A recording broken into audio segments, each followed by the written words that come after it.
At the top, Sade, Cherish the Day. Remember, Sade is the band, not the person. Creature, Krishna Canning, again, out to Goons. The talented Christina Gunawardena.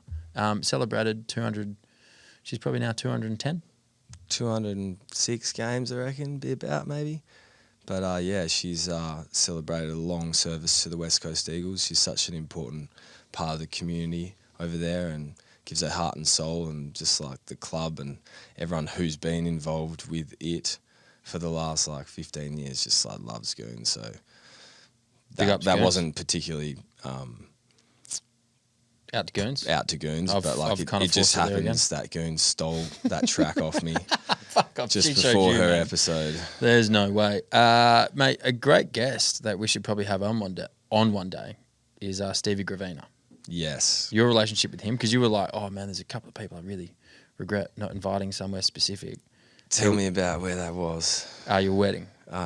And I wasn't there. Yes. So Matt's one of the three, which And I I truly played off. I'm like, deeply mean. Nah, man, like I get it, bro. It's a big day. It's a big thing. I totally understand. Well, it's just a pretty weird, unique relationship. Like Matt and I met, like literally you're saying a year ago-ish on, literally ish, where I'm already half. Literally ish. The seats are filled, like the invites are out, but then we've just like deepened our relationship and connection, haven't we, brother? I think so. But the other one, Stevie Gravina. Yeah. And also Stewie McKinnon. Stuart McKinnon. Yep, shout out to Stewie if you're listening, which you're probably not, even though he does tune into some of the old school ones. But they're the boys, and Stevie Gravina is like one of the OG men, such a tough, amazing footballer, cool mindset. Did he play AFL? No, he didn't. He played like in local leagues, let's say, but he was extremely good. And he was a physio at West Coast, and now he owns his own front runner physio out of Wembley, like down the road from my house. So I kind of like nodded him, and he nodded at me every now and again. It's just like, oh yeah, I guess I've seen your face on the internet. Yeah. But apparently he's like genius levels physio. Genius, man, like the best I've ever had. He's absolutely amazing. Works with long distance runners, works with movement crew, like really one of those guys who pushes the envelope on, knowledge and consuming it and changing and new ideas, and that's why he's at the forefront. And like the work he did with Gov's punctured lung. Yeah, well, man, they were Wim Hofen. Yeah, they were Wim Hofen. Should get Gov to tell the story, and like Stevie's, and that's why we're such good friends. We just like share so many different ideas together, but we were deep in the Wim Hof phase at that moment. He's like, Gov, go on, you want to try something? Yeah, because you're like, mate, I need left lung's about to collapse. Yeah, like you got a grand final to clear the blood. And Stevie's like, all right, let's do this Wim Hof. And so they went into the sleep room, and Stevie took him on 10 rounds, let's say, like not like deep. It would have been like an hour or two.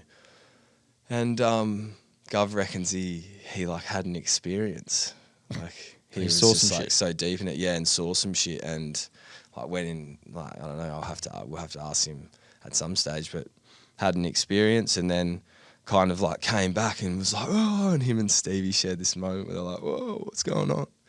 And from Stevie's perspective, apparently Gov's like sort of like flicked into this other weird mode and like sort of just like rebooting and twitching around, and then he just sort of again went completely still and popped back into life. But yeah, Stevie Gravina is one of the all-time men. I'd love to have him on. That's a great call. At some point, we should start manifesting that now. Yeah, and could maybe help me with some back ailments. I want to show you some music, because kind of a theme that happens with our relationship is that we talk once a week about business. And it's like, anyway, how are you? Yeah, man, I'm about, and we kind of give you, do the percentage thing, check in with a lot of people? Like, what percentage are you operating at? Is that a TB thing? Nah. That's just unique to our newly formed but deep and 364 sentimental, long-lasting relationship that we. And you're like, hey man, what? How are you operating? I'm about 75, and you're like, man, it's still a pass. And then I'll be like, that's an A. And you're like, yeah, man, I'm fucking constantly at 82, 89.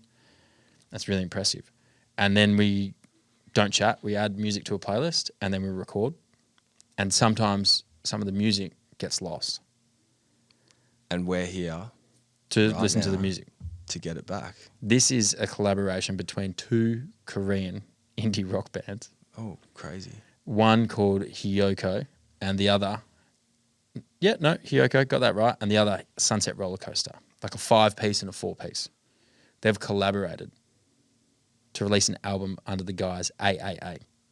There's like 9 people on stage and they all are just the best at their own instrument, and the visuals are amazing, and they're just booming in Korea, like selling out shows, the coolest merch. I want to share some with you. Mate, you shared it with me just then. I'm right there with you in Tokyo.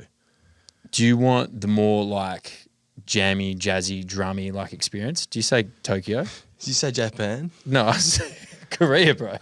Two very distinct, different cultures. Fuck, that's the Dylan worst Takanori one in the I've done studio, yet. DJ Komiyama, Damn. just dishonorable, as they would say. Damn.